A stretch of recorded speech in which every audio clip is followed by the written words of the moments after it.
Наша республика присоединилась к международной промышленной выставке «Иннопром», которая проходит в Екатеринбурге. Делегацию возглавил сам Сергей Гапликов. Программа посвящена современным технологиям и служит главной экспортной площадкой для российских компаний.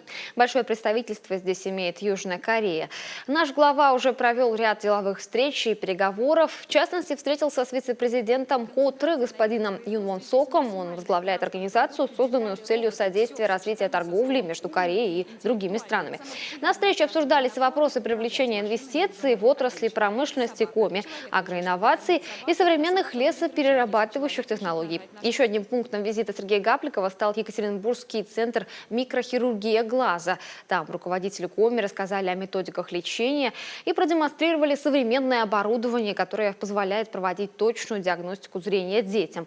Глава дал поручение министру здравоохранения Дмитрию Березину проработать варианты взаимодействия с клиникой и возможности открытия ее филиала у нас.